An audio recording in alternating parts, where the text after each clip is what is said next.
हमने देखा था 16 महाजनपद और उसकी राजधानी, पिछले वीडियो में हमने उसका कवर कर लिया था। आज हम जानते हैं मगध के बारे में। मगध क्या है?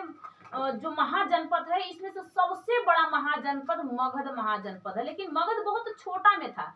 किस तरीके से इसका फैलाव आगे तक हुआ, तो आप लोग जब हिस्ट्री पीछे का देखते हो तब भी आपको समझ में आएगा। और अब अच्छी जॉब के लिए आप लोगों को करना क्या है कि हिस्ट्री पीछे का भी देखना चाहिए और अभी क्या हो रहा है, जैसे करंट में क्या हो रहा है, इसका सारी जानकारी आप लोग को लेना चाहिए। तो यहाँ पे हम देखेंगे जो कि भारत पर जो पहला आक्रमण था कौन सा ऐसा देश किया था, कहां से हुआ था भारत पर पहली बार आक्रमण, सिकंदर से भी पहले कौन था, मतलब मौर्य वंश का स्थापना से पहले कौन सा ऐसा देश था जो कि अपने भारत पर आक्रमण किया था। ये सारे के सारे आज हम लोग यहाँ पे समझेंगे। तो हम लोग जानते हैं मगध में जितने वंशज थे कितने, टोटल 7, और 7 में से कौन, एक था हर्यंक वंश, शिशुनाग वंश, नंद वंश, मौर्य वंश, शुद्ध वंश, कर्ण वंश, सातवाहन वंश। ये 7 के 7 हैं और 7 के 7 अगर यहाँ कवर हो जाएंगे तब तो ठीक है, नहीं तो पार्ट 2 में आपको मिल जाएगा इसका। यहाँ पे देखिए हर्यंक वंश के बारे में हम जानते हैं कि हर्यंक वंश का शासक कौन था।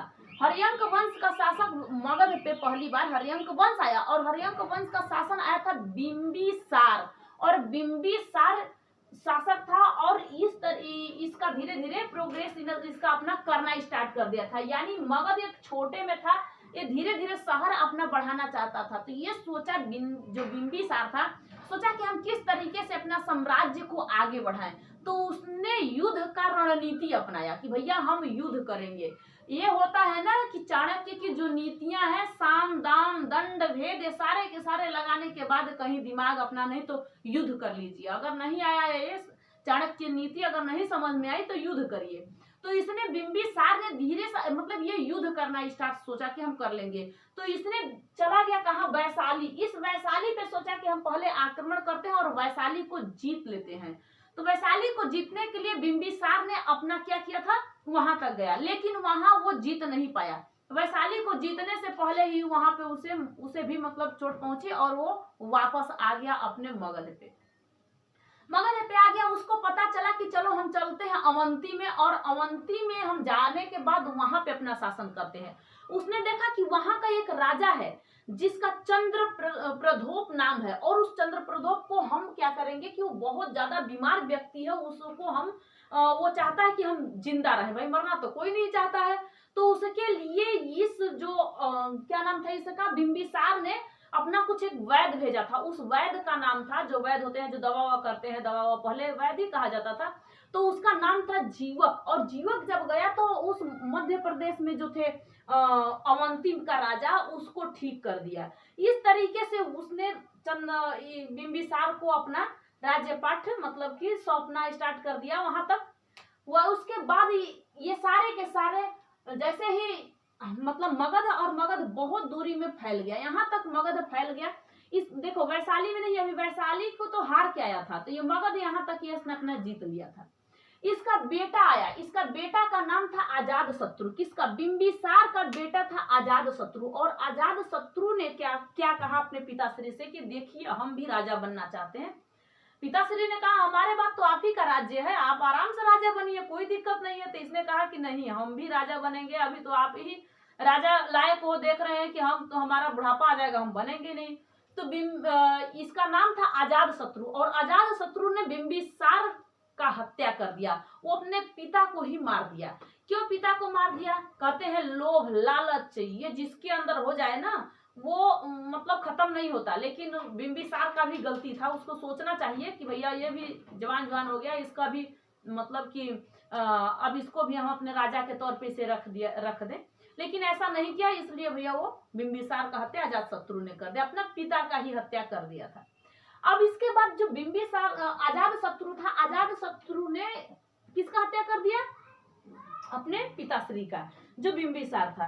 और सोचा कि जैसे जिस तरीके से हमारे पिता ने रास्ते पे चला था, उसी रास्ते पे हम चल के इस चीज को जीते। किसको जीते, जिस चीज को पिताश्री ने छोड़ा था, कौन सा, वैशाली।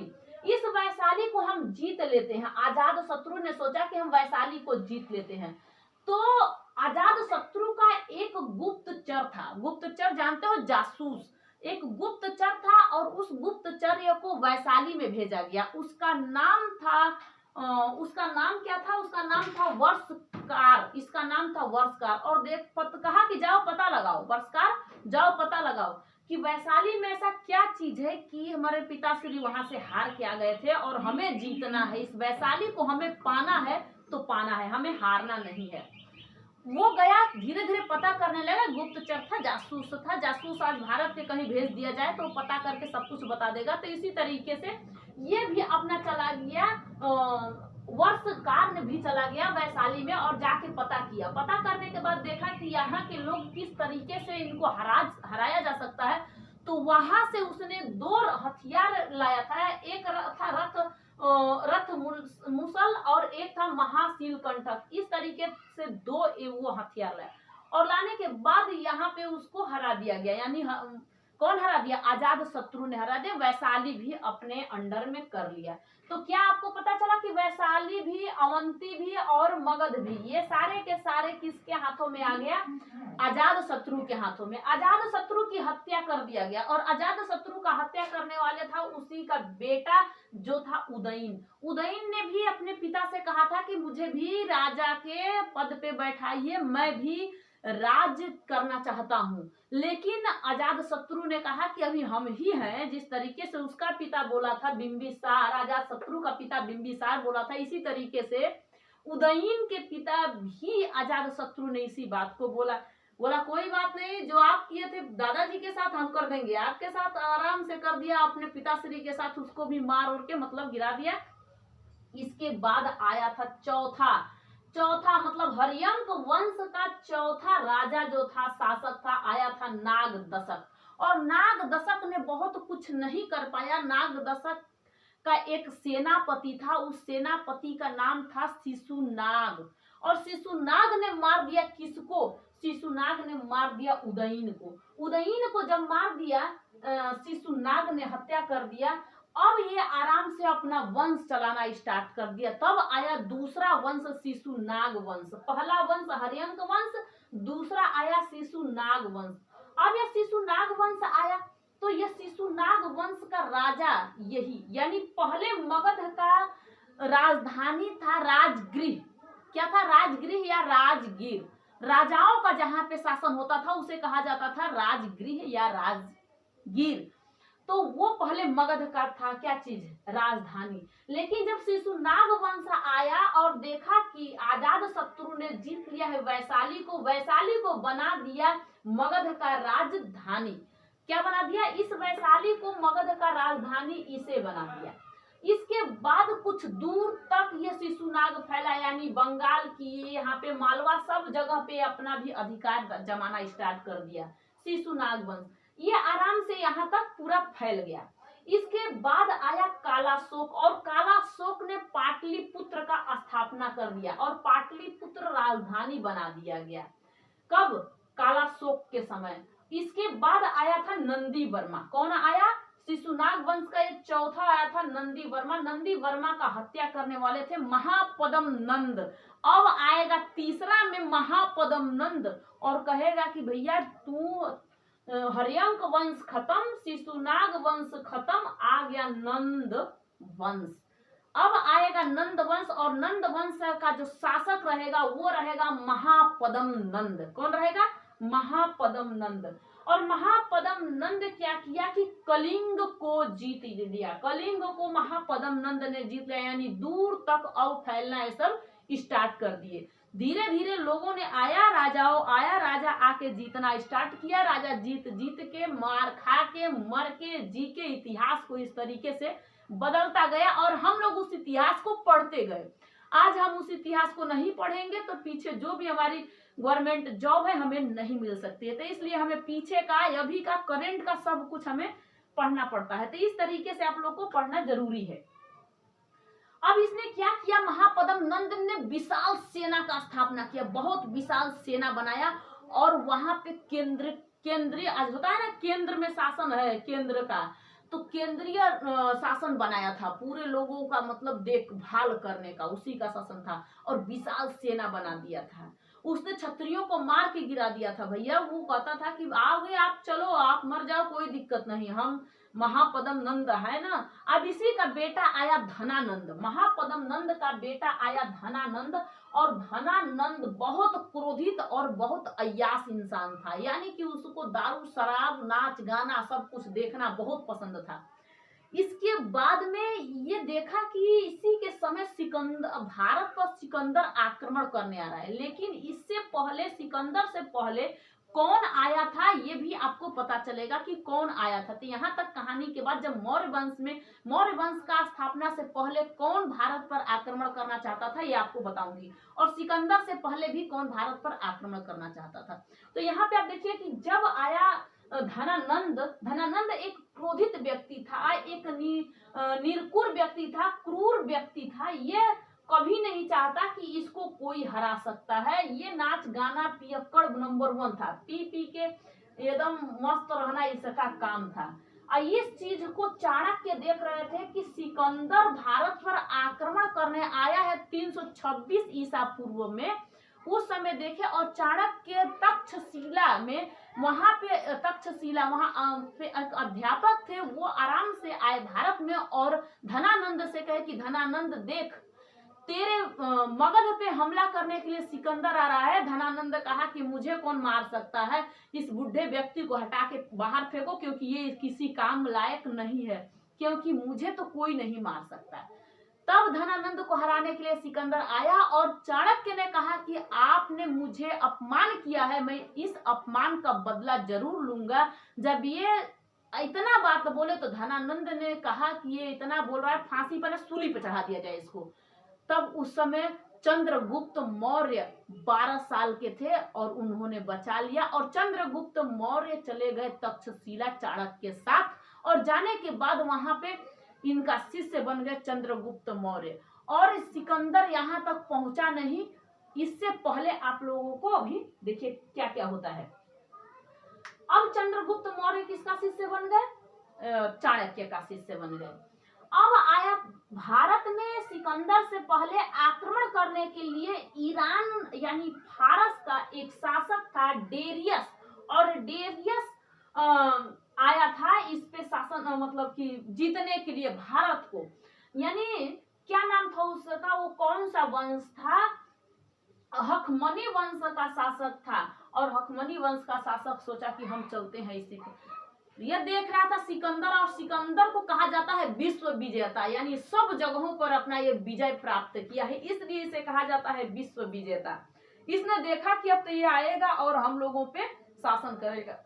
वहीं पे उसको वो भी हराया सिकंदर ने, और सिकंदर हराने के बाद वहां की एक लड़की थी, उस लड़की से उसने अपना शादी कर लिया। कौन? सिकंदर ने उस लड़की से अपनी शादी कर लिया। उस लड़की का नाम था, अच्छा सिकंदर कहाँ का था? मेसोडोनिया का था। सिकंदर कहाँ का था? मेसोडोनिया का था। उस लड़की का नाम था रिक्सोना, रिक्सोना यानी रुखसाना, रुखसाना बेगम, बेगम।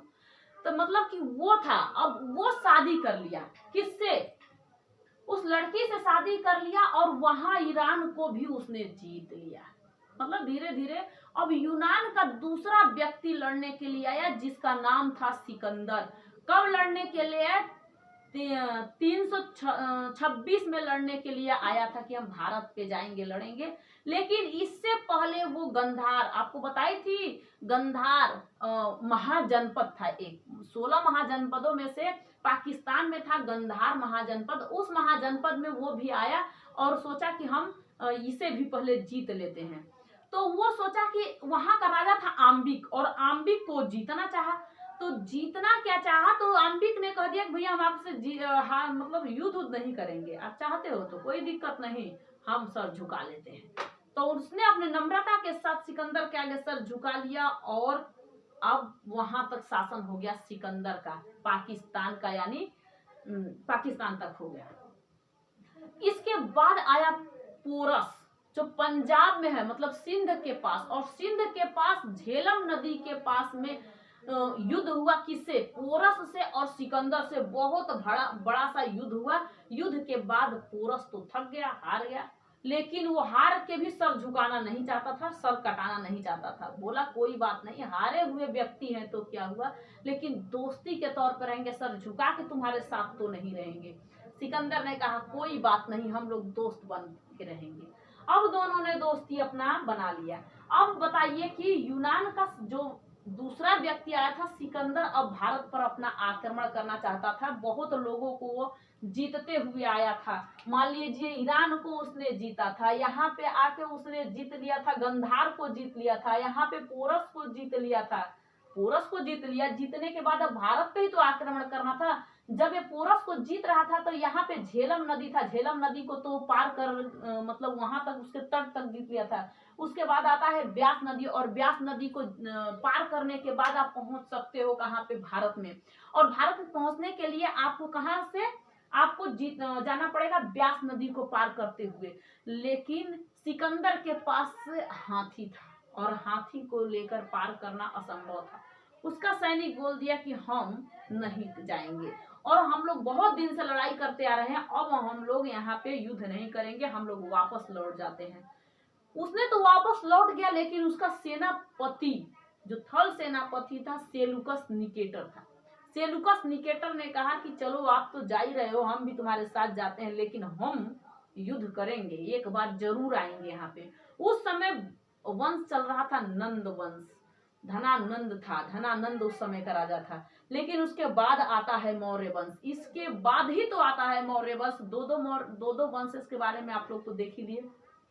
तीन, कौन, हरियंक वंश, शिशुनाग वंश, और आपका आ गया कौन सा, नंद वंश। नंद वंश तक धनानंद था उस समय, धनानंद के बारे में आपने देख लिया टोटल। अब हम देख लेते हैं सिकंदर जो था, सिकंदर के पिता का नाम था फिलिप था, उसके पिता का नाम फिलिप था, माता का नाम ओलंपिया था, गुरु उसके थे अरस्तु, और उसका जन्म कहाँ हुआ था, 356 में। कहाँ पे हुआ था, कहाँ पे, मेसोडोनिया में हुआ था। उसके मतलब कि अब उसका मृत्यु हुआ कहाँ पे, वो लौट गया। अब ये मतलब कि जाके लड़ाई नहीं किया, ये लौट गया।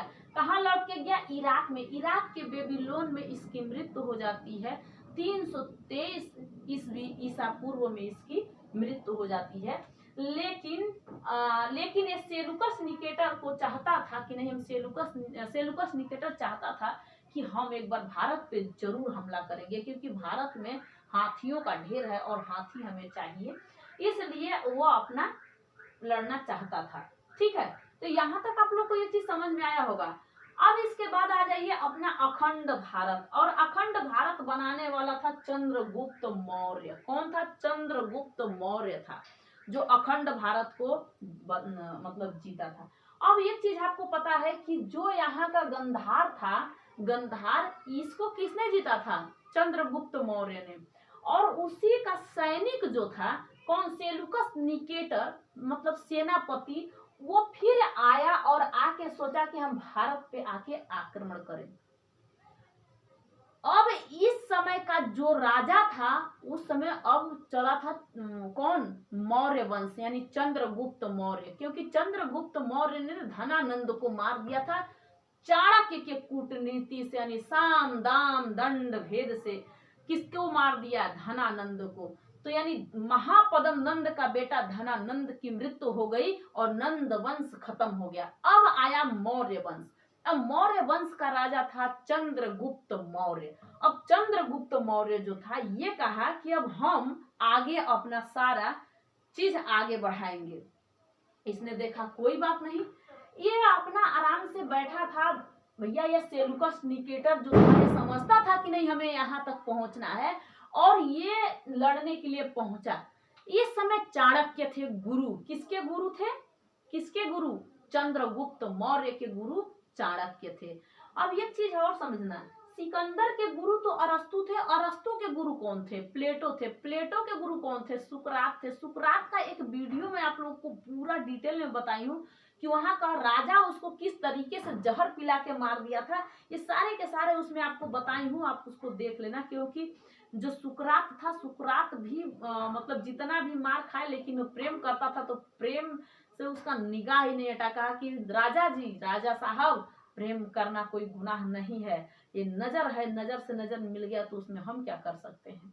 ठीक है, तो प्रेम उसने किया था और उसको बहुत सजा मिली थी। इस चीज को देख रहा था प्लेटो। अब प्लेटो बन गया सुकरात का शिष्य, और शिष्य बनने के बाद अपना एक संस्था बनाया था, एकेडमी, जहाँ पे लोग अपना पढ़ सकते हैं। वहां पे पढ़ते थे अरस्तु, और अरस्तु वहां से पढ़ उड़ के निकले। तब अरस्तु मानते थे प्लेटो को अपना गुरु, और अरस्तु को मानते थे सिकंदर अपना गुरु। तो यहाँ तक तो आप लोगों को समझ में आ गया। अब हम कहाँ पे थे? अब हम थे चंद्रगुप्त मौर्य के विषय में। और सेलुकस निकेटर, सेलुकस निकेटर अपना लड़ने के लिए आया। एक बात आप और बताइए, चंद्रगुप्त मौर्य को कहा जाता है तृतीय, अलेक्जेंडर तृतीय। उसके बेटे को कहा जाता है अलेक्जेंडर फोर्थ। उसके पिताश्री थे द्वितीय। मतलब इनका फर्स्ट, सेकंड, थर्ड, फोर्थ, इनका नाम ही इस तरीके से आता गया। सेलुकस निकेटस ने अपना हमला करना चाहा, ब्यास नदी को डाकना चाहा। चाणक्य ने चंद्रगुप्त मौर्य से कहा कि देखो भैया, पता करो कि यहाँ पे मतलब वो सैनिक कौन सा मतलब कि किस चीज से वो आ रहा है। तो पता लगाया गया कि हाथी से आ रहा है। चाणक्य ने कहा पता लगाओ कि ये जो सेलुकस निकेटर ही आ रहा है तो क्या चीज से आ रहा है। पता लगाया गया तो वो आ रहा था क्या चीज से? हाथियों से। और हाथी कभी भी बरसात में नहीं लड़ाई कर सकती। तो उस समय ब्यास नदी पे क्या हुआ था? ब्यास नदी में भैया, ब्यास नदी, बरसात का समय था, बरसात के समय में हाथी काम करेगा नहीं। सेलुकस निकेटस को चंद्रगुप्त मौर्य ने हरा दिया, और चंद्रगुप्त मौर्य को सेलुकस निकेटर ने अपनी बेटी दे दी, जिस बेटी हेलन उसका नाम था। उसका नाम था हेलन ही नहीं, उसका कार्नेलिया नाम था। उससे शादी कर दिया और वो आराम से चंद्रगुप्त मौर्य के पास चली गई। मतलब अब इसने क्या किया कि गंधार को ले लिया। गंधार जानते हो ना किसने जीता था? आम्बिक को हरा के चंद्रगुप्त मौर्य ने गंधार को जीता था, स्पोरस को जीता था। सारे पाकिस्तान, अफगानिस्तान को दहेज में मांग लिया सेलुकस निकेटर से। कौन? चंद्रगुप्त मौर्य ने मांग लिया था। बोला कि भैया मुझे चाहिए, अब जब तुम जीत ही गए, हम जीत गए हैं, तो हमें तो ये चीज चाहिए ही। अब तुम्हारे पास क्या है क्या नहीं है मुझे पता नहीं है। तब इसके बाद इसी का सेलुकस निकेटर ने अपने बेटी के लिए एक भेजा था गुप्तचर। उसका नाम था मेगास्थनीज।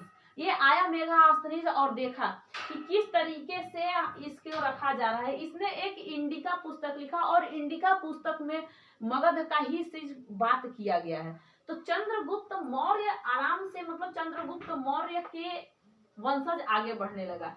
तो इस तरीके से आया था कौन सा वंश? चंद्रगुप्त मौर्य, मतलब मौर्य वंश आया। चौथा वंश चंद्रगुप्त मौर्य। मतलब चंद्रगुप्त मौर्य का गुरु कौन था? चाणक्य था। कौन गुरु था? चाणक्य था। इसने अखंड भारत बना दिया था। उस समय का पूरा ये सारे के सारे, चंद्रगुप्त मौर्य के समय पूरा ये सारे के सारे किसका था? चंद्रगुप्त मौर्य का था ये पूरी। इसलिए इसे कहा जाता है अखंड भारत। किसके समय में अखंड भारत बना था? चंद्रगुप्त मौर्य के समय में अखंड भारत का स्थापना हो गया था। अब इसकी जो पत्नी थी कार्नेरिया थी। इसकी पत्नी कौन थी? कार्नेरिया, यानी उस सेलुकस निकेटर की बेटी थी। ठीक है, इसे हेलन भी कहते हैं। अब इसका बेटा था बिंदुसार। अब आप ध्यान से समझना, एक था हर्यंक वंश का बिंबिसार, लेकिन हर्यंक वंश के बाद आया था जो मौर्य वंश। इस मौर्य वंश का जो चंद्रगुप्त मौर्य था, इस चंद्रगुप्त मौर्य का बेटा था बिंदिसार, और बिंदिसार का बेटा जो था अशोक था। अशोक था, और एक उसका नाम था सुसीम था।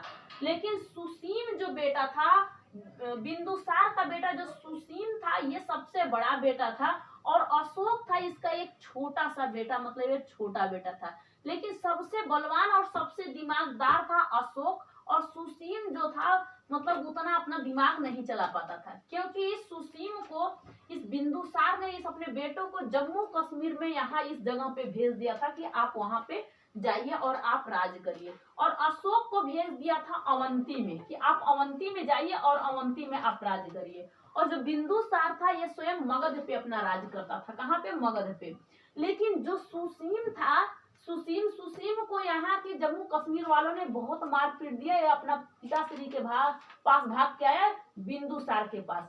तब ये पता चला किसको, अशोक को। अशोक से पूछा कि अशोक क्या यहाँ का माजरा आप सुलझा सकते हो कश्मीर वाला? तो बोले कोई बात नहीं, हम चले जाएंगे। अब अवंती से चला गया कहाँ पे, कश्मीर में। और कश्मीर में जाने के बाद 1 हफ्ते में सारे लोगों को मार पीट के अशोक ने गिरा दिया और कहा कि अब हम कहाँ पिताश्री जाए। ये बोले कोई बात नहीं, अब चले जाओ अवंती में। और अवंती और यहाँ सब जगह पे अपना देखना स्टार्ट कर दिया।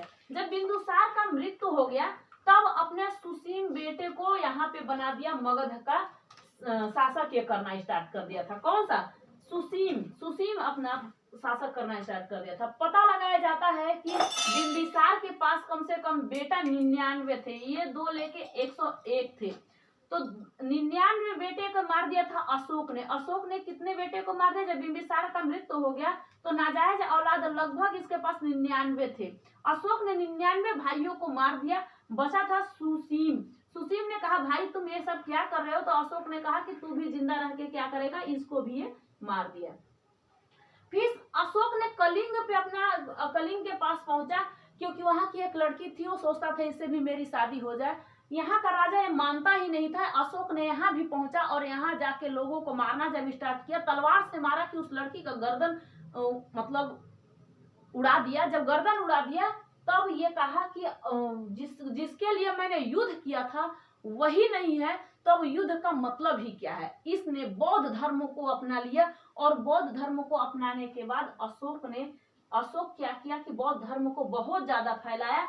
इसी का भतीजा भतीजी थे, उसी को लेके वो आराम से हर जगह इस बौद्ध धर्म का प्रचार करना स्टार्ट कर दिया। जब इसने प्रचार करना स्टार्ट कर दिया, बौद्ध धर्म को आगे इसने बढ़ा दिया। बौद्ध धर्म आपको बताई थी, महात्मा बुद्ध के विषय में आपको बताई थी। महावीर स्वामी का था जैन धर्म का, और जैन धर्म को अपनाने वाले था बिंबिसार। बिंबिसार किसको अपनाया था?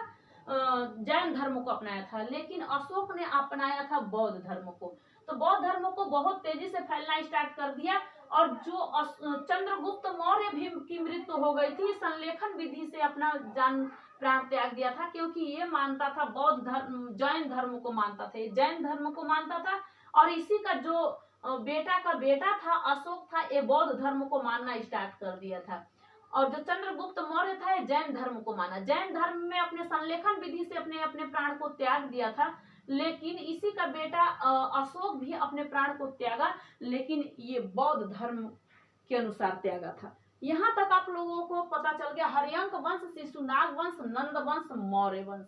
इसके बाद आता है आपका शुद्ध वंश और कर्ण वंश, सातवाहन वंश। ये 3 के 3 वंशज ये भी आते हैं। अब इसमें भी आपको देखो, जैसे ही वंशज बढ़ते हैं ना, एक दूसरे को मार के लोग राजा बनना चाहते हैं। तो ये एक दूसरे को मार के आगे बढ़ते गए और अपना वंश बढ़ाते गए, वंशज अपना करते गए। तो भारत पे पहला आक्रमण जो हुआ था ईरान ने किया था, और ईरान का जो राजा था डेरियस था, डेरियस ने क्या किया था, मतलब हमला करना स्टार्ट कर दिया था। इससे पहले ये हमला करे कि इसी को मार गिरा दिया था चंद्रगुप्त मौर्य। और चंद्रगुप्त मौर्य भारत में पहुंचा नहीं था, भारत तक चंद्रगुप्त मौर्य पहुंचा ही कहाँ। लेकिन ये आना चाहता था, क्योंकि उस समय इसने व्यास नदी में बहुत तेजी से बाढ़ आया था, और व्यास नदी में जब बाढ़ आ गया था तो ये अपना मतलब कि हाथियों को लेके आ नहीं सकता था। इसके घोड़े का नाम बफू फेकान कुछ ऐसा नाम था, ये याद नहीं है। लेकिन ये इस तरीके से इसका धीरे धीरे ये इसका मतलब कि प्रोग्रेस होने लगा था। तो अब चंद्रगुप्त भी, इसकी भी मृत्यु हो गई। कहाँ पे हुई? अरे इसकी सॉरी, चंद्रगुप्त मौर्य की मृत्यु हो गई थी जैन धर्म के अनुसार। अशोक का मृत्यु हो गया था बौद्ध धर्म के अनुसार। और सिकंदर का मृत्यु हो गया था इराक, इसकी बीमारियों से मृत्यु हो गया था। इराक के बेबीलोन में इसकी मृत्यु हो गई थी 323 बीसी में। इसका जन्म कब हुआ था? 356 में। गंधार पे इसने कब हमला किया था भैया? कब किया था? 26 में। भारत पे भी कब किया था? 326 में, 326 में बीसी में, ईसा पूर्व में इसने किया था। और आम्बिक भैया, आम्बिक क्या हार गया था कि नहीं हारा था? नहीं हारा था। गंधार का जो राजा था वो मतलब वो लड़ने ही नहीं गया तो हारा क्या? वो तो अपने से हार ही मान लिया था। पंजाब का जो राजा था, जो सिंध झेलम नदी के पास में जो लड़ाई हुई थी वो था पोरस। पोरस ने जमकर लड़ाई किया था और जम के लड़ने के बाद भी कहा हम तुमसे हारे नहीं है, हम चाहते तो तुम्हें हरा सकते थे लेकिन हम तुमसे हारे नहीं है, चलो क्या चाहते हो, सर तो हम झुकाएंगे नहीं लेकिन तुम्हारे साथ दोस्ती का भावना करके हम लोग चल सकते हैं आगे तक। तो हेलन से उसने अपने राखियों की बनवा के आगे तक बढ़ा और आराम से चला। सेल्यूकस निकेटस ने अपना बदला लेने के लिए पहुंचा लेकिन अपनी बेटी को ही चंद्रगुप्त मौर्य को दे दिया। और चाणक्य थे चंद्रगुप्त मौर्य के गुरु। किसके? सिकंदर के गुरु कौन थे? सिकंदर के गुरु अरस्तु थे, अरस्तु के गुरु प्लेटो थे, प्लेटो के गुरु सुकरात थे। तो क्या ये चीज आपको समझ में आया कि नहीं? किस तरीके से मगध साम्राज्य बहुत तेजी से आगे बढ़ा, ये पता होगा आपको। ये 3 आपको एक पार्ट में बताऊंगी, ये पहला पार्ट है। नेक्स्ट वीडियो मिलेंगे आपसे, तब तक के लिए जय हिंद, थैंक यू।